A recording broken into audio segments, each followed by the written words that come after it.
David Waldas here, fellow HSP, highly sensitive person, psychic healer, spiritual teacher, and creator of Solving the HSP Dilemma.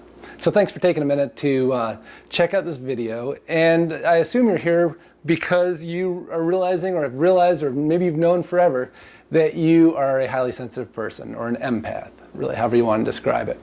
And so maybe you just took the quiz, maybe this is something that you've been working with for a long time. Obviously, whenever we have a way of being, that we're always trying to find a way to interact with it, to have it work for us. And I know that was true for me throughout my whole life. Before I understood what it was I was experiencing, that I was highly sensitive, that I tried all kinds of different things to find a comfort in it and to find a way to have it work for me. And there was always times in my life where it would catch up with me, where just the overwhelm of information, the overload of receiving too much stimulus would really create huge challenges in my life. So that really is the dilemma of the HSP. Those of us that operate in this way, where our emotional bodies are out here feeling everything, and that we get there's so many gifts from it. That we just get to feel the texture of the world. We get to receive a depth, a sixth sense that the majority of people on this planet are not receiving. It seems like there's more and more of us all the time, for sure. But the beauty of what we get to receive, of how the safety that sometimes that comes with it too, of knowing people's agendas, of feeling where people are coming from, of seeing systems, and just knowing so clearly what's happening around us. And then there's that challenge of all the same things, of what we know, of what we see, and also what we process through our emotional body. We're constantly exhausted and bombarded by processing other people's stuff, other situations. And so most of us have found different techniques, we've all found our own way, but a lot of people shut themselves down. They find things to maybe like self-medication, so if it's drugs and alcohol, or seeking out a doctor to prescribe that medication for anxiety, or however being highly sensitive has shown up for you in a negative way. And maybe it's just simply becoming more numb. Maybe it's becoming more introverted, avoiding social situations. There's so many different ways that we challenge ourselves with and really respond in a way that we wish we didn't have to. We dim our light. We don't show up fully. We hide some of our authenticity, which is such a struggle for those of us that are highly sensitive, because it's exactly why we're here. So what I've learned through my own work with myself, with my clients, the channels I've received as a psychic, it's changed everything in my life. And I've been so excited to share this with each of my clients as well, and watching their lives change in just huge ways, because this affects every aspect of our life.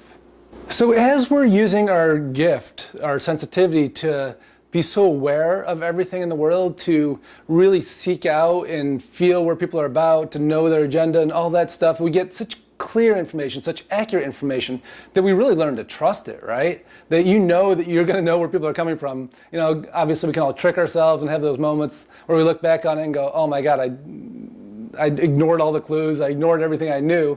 But for the most part, we really are clear about who people are, where they're coming from, and we trust our own knowing in it.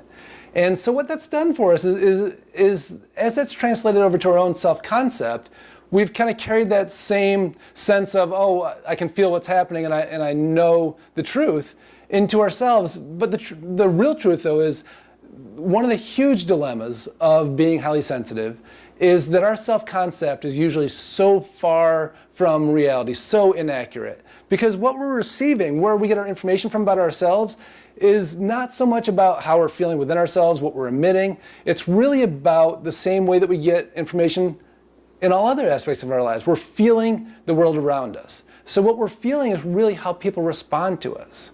So our self-concept is going to be about the people we surround ourselves with.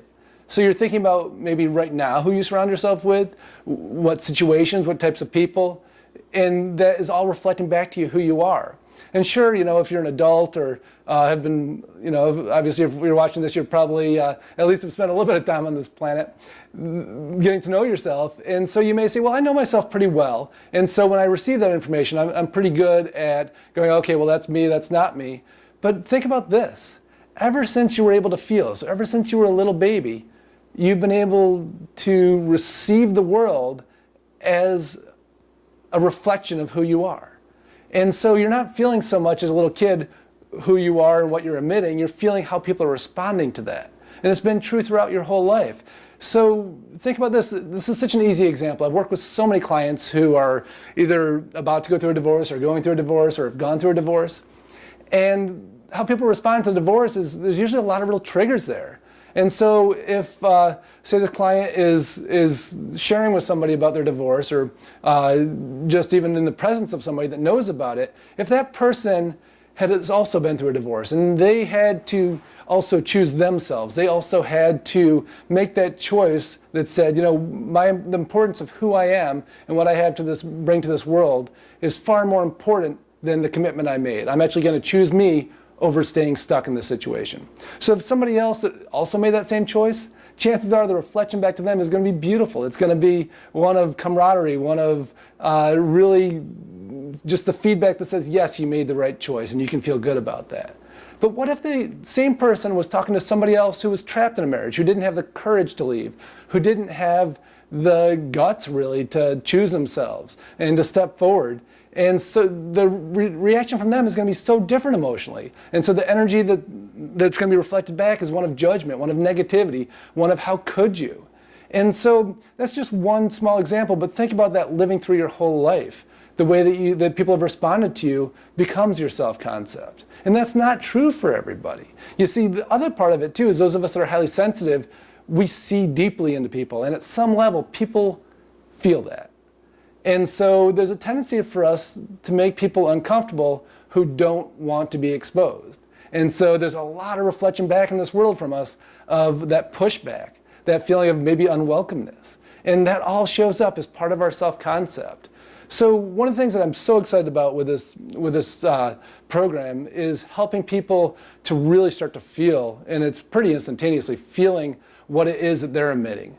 And really turning their sensors, their emotional body away from receiving information about themselves secondhand, because then it's all about other people's hangups, other people's fears, other people's strengths, rather than our own. And when we make that change, that's actually the tip of the iceberg that changes everything. And it's just so exciting to take people through this process, because it changes our relationship with ourselves. It changes our relationships with the ones we love, with our families, with our career, with our work, even with money. Our financial relationships change. It's so interesting how when we shift our self-concept, what we're able to manifest, because we really can't manifest anything that we don't think we deserve. And so if our self-concept is off, our manifestation's also going to be off. And so we start to take all of these into consideration. We start to work through them in this program, and it's just awesome to see the changes and growth people make. So I want to invite you to join me through this program, through this process, and walk through it with me. There's a couple different ways to do that. We can do it one-on-one. You know, it's always available as individual sessions, and you can click through and schedule one-on-one sessions with me. Usually 3 sessions is about the amount of time it takes. The other option, though, is I offer workshops. And so you can see there's opportunities here to click through to join up with a workshop with me. And if you're like most of us, being in group situations may be a little bit hesitant for you, because you know if there's kind of some funky energy there, it's going to be really uncomfortable. Sometimes group situations can get really dizzying, can get really just difficult to be in.